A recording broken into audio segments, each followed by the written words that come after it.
Hi guys, welcome back to NCIS. We are on episode 4, season 1. I'm still getting a little bit of grips with the series yet. I think I've got pretty much everybody's names down since there isn't too big a cast. Obviously there's different names coming in and out of it depending on the case, but as regards our main cast, I'm starting to get a little bit used to who is who and who works for who now. Last episode went from what we thought was drug dealers and a commander getting caught in the crossfire, which is indeed what happened to him, to it ending up being a terrorist attempt to take down a distribution node of an electrical grid to bring the country into chaos. Who saw that coming? I didn't. Right, let's move on. Episode 4. One. The body was in the water less than 24 hours. NCIS tagged and bagged and shipped it over. We have an ID? Seaman Russell McDonald, USS Foster, left Roosevelt Roads Naval Station 2 days ago en route to Norfolk. This is your position how now. did he end up overboard? Body was found here in the Bahamas. Roosevelt Roads. Yeah. It's Puerto Rico. Yeah. Love Puerto Rico. Anyone see or hear anything? No? Didn't know he was missing until he failed to report for duty. This is exactly how This he is was found. twisted. Dress whites, why? No one knows. There's no Dress formal wise. event schedule. Doesn't make much sense, does it? You know, here's something else for the mystery tour. This so-called ceremonial sword is sharp enough to slit someone's throat. Dates back to medieval times. Most people were, and still are, right-handed. It allowed them to slash at one another when passing on horseback. Ha! Fuck off. What? That's why we drive on the left-hand side of the road. Get out of town. I didn't know that. Or has he just made that up? Or the writers made that up? I don't know. Bit of swashbuckling. Really? I might have to check up on that.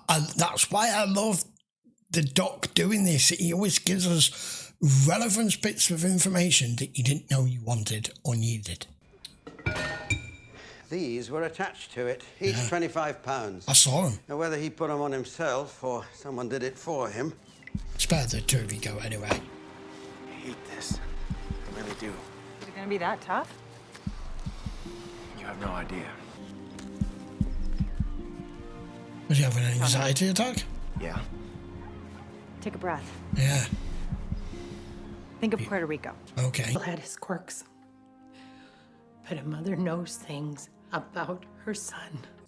I would tend to agree the majority of the cases, but it's not guaranteed, is it? I mean, no one knows you better than your parents. And as a boy, man, you know, if you're a girl, it's your dad. If it's a boy, it's your mum that you're usually closest to. And a mother saying, I would know. Yeah, but there are cases when what you don't know is that they've led a completely secret, separate life that they didn't want you to know about. And there can be even different reasons and circumstances behind why that's the case. It could be because they don't want you to know, because they feel as though they're letting you down. It could also be that they just don't want to hurt their mum. It could be many reasons, but I want to believe her, but at the moment, I'm 50-50. What's interesting is Tony here seemed to have had a real like anxiety moment having to go and inform a next of kin. Maybe he's not used to doing that very much, but Kate seems to have taken to it quite well, yet she was Secret Service. So unless she did some other job previous to that it's mentioned or that she's done that I haven't picked up on yet, she seems to be more at ease with that than Tony, yet he's the more experienced agent here. Let's hope you're right and he wasn't hiding anything from you. She's religious. Interview's always that difficult. I guess. Yeah, for Yes? you. I never interviewed a victim's mother before. What? Well, I thought you'd been a Baltimore homicide cop. I always had someone else interview the mother. He'll catch up with you as soon as he can. We appreciate it, Master Chief. Did you have any contact with Seaman McDonald? Can't say I did, sir. We got you set up in the XO's quarters. It's small, but it's private and secure. NCIS is always welcome aboard, sir. You can Yeah, expect looks excellent like it. cooperation. Appreciate that, Master Chief. If you need anything, I won't hesitate. To them, we're the internal affairs of the Navy. Yeah, you are. So basically, they hate us. I was literally about to say that. To read? I really didn't notice, sir. Your bunk is right above his. They're not going to Well, you help at didn't all, know. are they? I'm a private kind of person. Spend his life at work. Computers run the weapon systems, the radar, the Tell sonar, us and the anything. backbone of the ship here, Agent Denozo. I've known for a long time. You think he offed himself, Lieutenant? It's possible. I'm sensing more resistance just other than the fact that they're here to investigate a murder. Something's not right. Something's off here. I get that they are the internal affairs of the Navy world, as Gibbs has just said, but it seems as though they're all being quiet about this lad. What the hell did he do to end up down there? What were his issues? Oh, I wouldn't get into them. It was obvious that Seaman McDonald was disturbed, but I wasn't qualified, ma'am. Seems to me if he was having problems and All I needing know a is that psychologist, he he shouldn't have had been this on board. mysterious friend. I mean, he was from here, but he wasn't here. It didn't make any sense. Do you think that Russell McDonald was capable of taking his own life? No. Off the record. Definitely not. Well, no one's saying anything. Are we going to find anything here? Why would you hide that? So here's what we got. Dead kid wearing dress whites for no reason, with a sword he shouldn't have on, which is not supposed to be sharp, at the bottom of the ocean with No, waves it's on. not. Something else to consider? Found this in Seaman McDonald's rack. You know that razor-sharp sword he was wearing? So he shouldn't have had a razor-sharp sword on board, should he? Character charter for a fantasy game. What kind of game? It looks like an MMORPG. What? Massive multiplayer online role-playing game. MMORPG? It's a massive multiplayer online role-playing game. They're huge on the internet. You're kidding me. No. They really get It's into this stuff. big. There can be like thousands of players on one side alone. I mean, he was working on combat. It was just more like the medieval kind. Machines are state of the art. Think That's government excess. well thought Well, out. that'll eliminate the weekenders and the lo-fi guys. I mean, I'll give it a shot. You know? It's possible. Two sailors playing with sharp swords. Fine with it, Once in a while, someone. you might miss. I'm on it. Abby! Oh, what if he's been fighting with somebody else on board with a real sword and there's ended up in an accident and the other guys ended up maiming and killing him by accident and he's dumped him overboard. But that still doesn't explain the full dress thing in the... I don't know. Have fun with your MMORPG. Don't correct him. What? MMOR. You had to do it, didn't you? Welcome. I recall one case. A young Here he woman, goes. not much older than yourself. She ingested a small piece of jewelry. Ducky? Yes? What do we Not got? Foam in the trachea. Classic death by drowning. A slight hemorrhaging of the inner ear, possibly caused by this rapid shift in Anything pressure. else? Because he sank so fast. Which means... Seaman McDonald was alive when he went into the sea. As late as the 1800s, a sword like this would have been used to defend against an enemy trying to board a Why are you ship. so obsessed with this Only sword? the blade would have been sharp enough to take a man's limb off.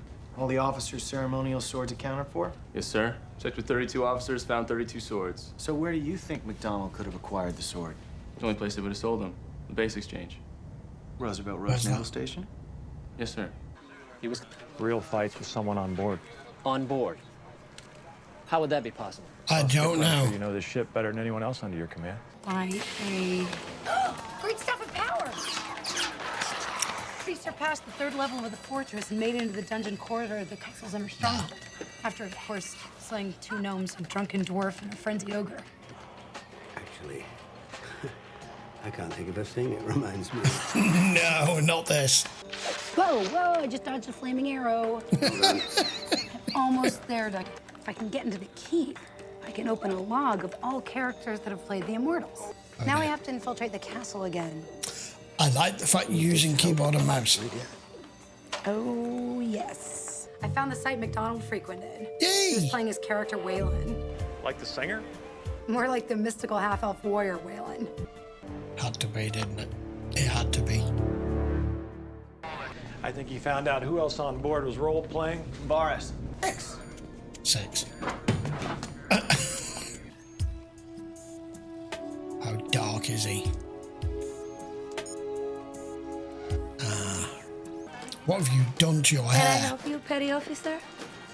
What do you think? You know I can't sell you that. My friend said I could get one here. Well, your friend is wrong. I could get in trouble. Well, the Navy has these rules, okay? Take it up with them. Come on. I just want to take it home as a souvenir. It's her. Nobody's gonna know. Thank you. Now look, I know you're gonna take this the wrong way, but I'm NCIS and you got some explaining to do. Maldito seas, al carajo con la poli. Eres una porquería como todos los otros hombres. Yeah, they do go off on one.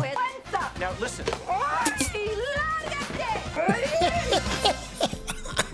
More here. They've been doing it now, haven't they? Yeah. These are about 2 sword lengths from the cuts on the other one. Well, I checked all the officers' swords and there was It's a bit small in here, don't you think? Then why did you send Tony to Puerto Rico? Called being thorough. He's Catholic. He is. And so are you. You've never seen how a suicide can tear up a Catholic family. They take it very serious. I'm gonna like this series. Has 323 enlisted, 32 officers. You're lucky this isn't an aircraft carrier. Petty Officer Ronald Zuger cut his arm on a plate glass window last month, only there were no glass shards in the wound. Not under arrest. And why am I here, sir? Everyone in CIC plays online a little. Well, here's a flash. They don't give you guys top-notch equipment so you can have a better gaming experience. Okay, what came first? The online chicken or the CIC egg? Is he? Neither of you knew each other was playing the same game. We're on the same ship. Is he as dark as everyone's making him out to be? And it's gonna take me a while to get through it. I'll do it. God. Is that when he decided to fight for real? I never said we fought for real, sir. Look, it was his idea. Take the game to the next level. I thought it was kind of cool at the time. Kinvaris is never frightened. And you weren't. And I've never quite known what Wayland was thinking. Where were you the night that McDonald went overboard? I was helping a friend with a computer problem. I'm constantly being scrutinized by the crew. Every move I make is monitored by calculating eyes. The element of surprise will be a great advantage for my final triumph. Oh, he's mixing reality with fantasy here. No sign of struggle. Well, the only bruising I could see is where the chain was attached. No. Okay, thanks. I wish I could say it was my pleasure. I've got to admit, we are 35 minutes into this episode. And although we've now got background on the two of them, I still don't know how this lad ended up dead, especially the fact that he's not got any defensive wounds. He's not got any wounds that suggested that's what killed him. He went overboard alive. What the hell happened here? Well, we can't have that long left. There's a great book I should send Gotta you. go, Doc. Oh, no, Doc. There are no signs the victim struggled, and our only suspect has an ironclad alibi. Okay, I've been reading this diary for hours, and McDonald gives no indication of an intent to kill himself, just the opposite, in fact. So why would a man so intent on his mission, no matter how deranged, off himself and end it? What else is in his diary? I'm on the last entry right now. What? Aren't you the least bit interested to know what I brought you back from Puerto Rico? No. McDonald had applied for the NBC program. Nuclear, biological, and chemical weapons. Passed the physical, flunked the psych. McDonald was convinced that the crew was aiding his enemy. He's gonna set a bio bomb off on this ship. About an hour from now. Get Zuger in front of his computer and see if he can find out anything about McDonald or He's a around bioweapon on that Mr. game Shep. site. Hey, you Need can't to go in inform there! the captain. Skipper, I have reason to believe a bomb, possibly containing a bioagent, is set to detonate aboard this ship by sunset. Sound general quarters. Yes, sir. Goodbye. This just went from 0 to 100 so fast. Did McDonald ever talk about delivering a virus aboard the Foster? No, I don't think so. What the hell? I said it was confusing reality with fantasy. Reynolds says there's no known material missing, but the intel soft. They'll continue to check. Stay on him every 5 minutes. Wayland hacked me and Kinvaris is gone. There's a good chance that a bio bomb is going off on this ship by sunset. Where? Right now, you're the best shot we got to find that. Yeah. You give me answers. Did McDonald even hint in any way of taking out this crew? I want to know every detail that happened between you and McDonald. I tell you something, I've got to give credit where it's due. This show already, we're only 4 episodes in, and the last case in episode 3 and this one started off on a certain tangent, and they just seemed relatively average cases, and they've gone massively in a completely different direction and way out of proportion from where we started. The way that the writers have compiled and come up with these. I mean, would you have believed at the start of this episode that just finding him about there, we're going to end up with a Navy ship going to be possible, have a bioterrorism threat against it? Like the last one was terrorist too. This, oh fuck, sunset's fast approaching. What is it you're not telling me? No time. You want the crew of this ship to die? I just challenged him. Challenged him to what? To go UA like he was always talking about. I told him to take his sword and swim to shore. I told him that was the only way he could prove to me he was immortal. To win the game. Oh, fucking hell! You sick bastard. He knew this guy was mentally unstable. And to prove the point to win the game, you taught this man into swimming to shore with weights attached to him. So in effect, he did commit suicide, but he, in his own mind, didn't think he was. Is this going to be death by misadventure here, even if the fucking ship doesn't blow up? This is bad. Nothing yet, sir, and it's almost sunset. And McDonald was sure that the crew was aligned with his enemy. He made it clear he was just as threatened with them as he was with Convaris. So he's talking about the crew when he refers to cutting off the head so the body will die. That's what I'm thinking. Who's going to kill Who's the head of the crew? Captain. Gibbs? I characterize it more as a deduction. Scott. Whatever the hell it is, it's pretty damn flimsy. I appreciate that. It's all we have to go on. It's a ship. It's the skipper. Where are you? Yeah, it is. I don't see what that Please has to answer the question, sir. It's not the crew, it's Every you. day I send it. We gotta go. You could have planted something in your course. There we go. They planted it in a computer or what? You first. That's not gonna fit. Pigs. But again, It's a fantasy RPG book, complete with character sheets and dice. It's in Spanish. There's just no pleasing you, is there? are you taking it with you? Is this wrong? I'm enjoying this too much. Wow. All right, and there we go. Episode 4, The Immortals. Once again, like the previous episode, we started off with what seemed to be a simple suicide, or appeared to be a suicide. Then it progressed to maybe that this wasn't suicide just because of the evidence that was produced. For it going to an online world with MMORPGs, and them using $1 billion fucking destroyers equipment to play these games, and a guy who was very good at beating another player, they then find out that they're on the same ship together. Everything progressed. They took it to the next step, and when the other guy went and realised that he was not mentally stable, he went back to the game. But what we didn't see there, that it didn't really need to show, we can just take it from it, that obviously the other guy, I've forgotten his name now, who realised just how twisted he was, convincing him that he should walk to shore, isn't really going to be arrested or prosecuted for anything because he didn't kill him. And it wasn't even assisted. The guy was sick. And it ended up being a threat against the captain of a ship. Some of these cases are not necessarily straightforward to work out, and they end up in a completely different place at the end of them from where we start. I don't know whether they're doing that on purpose with the first few cases to draw the audience and the viewer in. I'm loving the amount of, I've mentioned it already, I'm liking the amount of comedy that they're putting into it. It's not overkill, it's not making it light-hearted to the point where you can't take the show seriously. It's just a sprinkle. A lot of it does to be surrounded by Tony DiNozzo. Got that right? And Kate. And the banter. And what they can and can't get away with in front of the boss.